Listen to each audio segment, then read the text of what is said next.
Hey friends, welcome back to the Procrastination Solution Podcast, where we get real about what's holding you back and how to move forward with purpose, clarity, and a solid plan for success.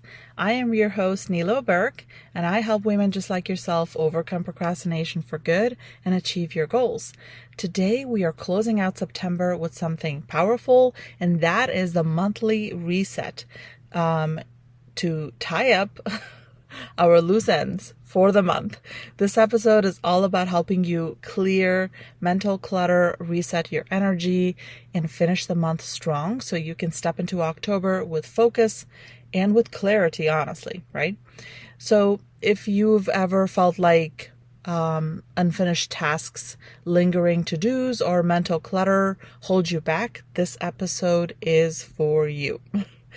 Now, why closing the month matters, right? I love doing this. It's like, moving forward from your budget from one month to the next, right? Here's the truth. Most of us roll into a new month carrying leftover stress, half-finished projects and a ton of mental clutter.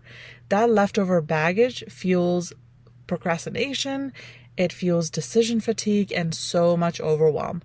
Research shows that planning and reflecting improves productivity and it reduces stress, right?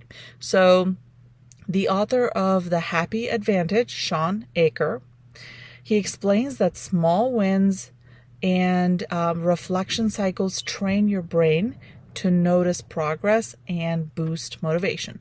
So the monthly reset is your tool to tie up loose ends intentionally instead of letting them spill over into the next month, right? So let's talk about the different steps of doing this. So step one is the brain dump and prioritizing. So do a brain dump, take 10 to 15 minutes to write down everything still lingering in your mind. These could be tasks, obligations, jobs, duties, all the ideas, all the worries, get it all out on paper. And then next, prioritize.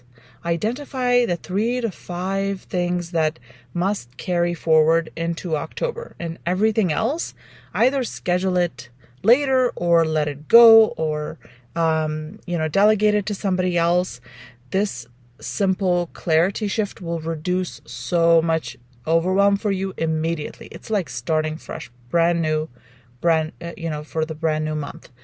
So an example is you might have 3 work projects, 2 personal errands, and 5 reminders in your head. Circle the top 3 priorities that really matter and commit to handling them first. Okay? Step 2 is clear your space. Physically clear your space. Research from McMains and Kastner shows that cluttered environments increase cognitive load and reduce focus.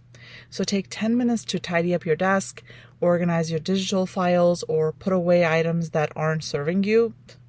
No, they're not serving any purpose in your environment. A cleaner environment signals to your brain that it's time for clarity, it's time for focus, and it's amazing how fast this improves your mental state. Now, step 3 is reflect and celebrate small wins. Look back at September and ask yourself what went well. What were all the wins? What small wins did you accomplish? Write down the small ones and the big ones. Where did procrastination creep in? Reflect on that. What happened? How did you handle it? Approach this from a lens of curiosity. Don't judge yourself in any way at all. Just be curious about this. Harvard researcher Teresa Amabile, I had to look up how to pronounce her name. It's spelled Amabile. She calls this the progress principle. Small wins fuel motivation. So she's the author of the progress principle. So, small wins fuel motivation. Small wins will keep you going forward. We know this, right? Small steps, one step at a time. Write down at least 3 wins, no matter how small. Even if you made it to work on time, right?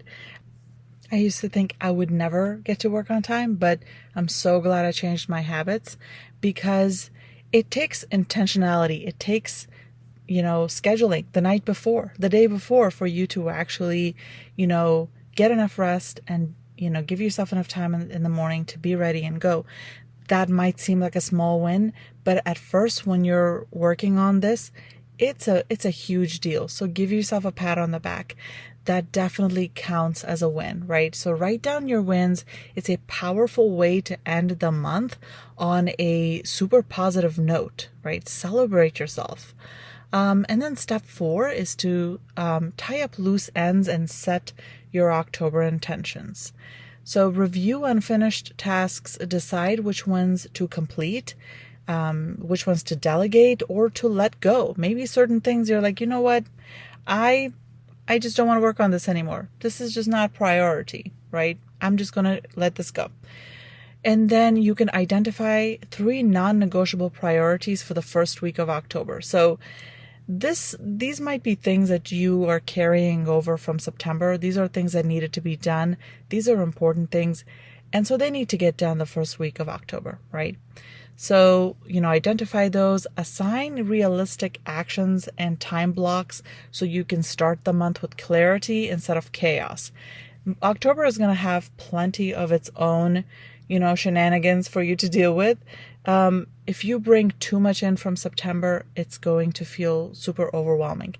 But if you prioritize, you bring in specific things that need to get done, and you give it a time block, you set a realistic time, amount of time to it to complete, then you can actually get those done and then move forward into October. Okay. So don't wait until October, 15th or 20th to do the things that needed to be done in September. Set time aside to get those done the first week of October. Now, here's a tip for you. Keep your list short. 3 priorities are enough to help you prevent decision fatigue and to help you focus, right? And so don't make your list super long. I know I'm a fan of long lists, but keep your list short. And then step 5 is to check your energy and then your micro habits. So check your energy, not your tasks.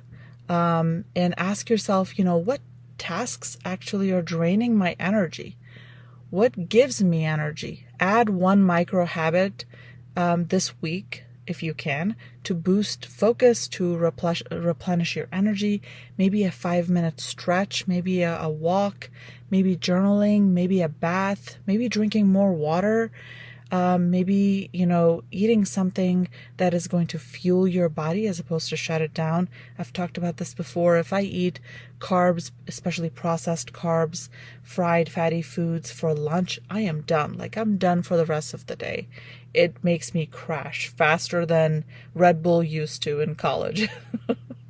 So feed your body something. What gives you energy? Don't go and grab another energy drink. What gives your body energy naturally, right? So even small energy shifts can drastically improve focus and productivity going into October, right? So your monthly reset challenge, here's your monthly challenge. 1, set aside 1 hour this week for your monthly reset to complete all of these 5 steps, okay? So brain dump, clear your space, reflect and celebrate wins, tie up loose ends and set October priorities, and then add 1 micro habit to boost your energy. And then notice how much lighter and clearer you feel stepping into October, right? And I just want you to remember that fall focus isn't about doing more. I'm not asking you to do more. I'm just teaching you a technique to close 1 chapter and start another one, right? Because when you do things intentionally, they promote clarity, they give you so much more energy, and they actually motivate you to do that same thing over again at the end of next month, because you're going to see positive results from it, right? So you're like, hey, this went really well. I'm going to try this again at the end of October and then again in November, right? So use this monthly reset tie up loose ends to finish September strong, set yourself up for a productive October, and reduce procrastination before it even starts, okay? So take this hour for yourself. Your future self will thank you. You have got this. I can't wait to hear about your wins. Please share them with me on Instagram at Nilo Burke Coaching, and I will talk to you guys next week. Bye.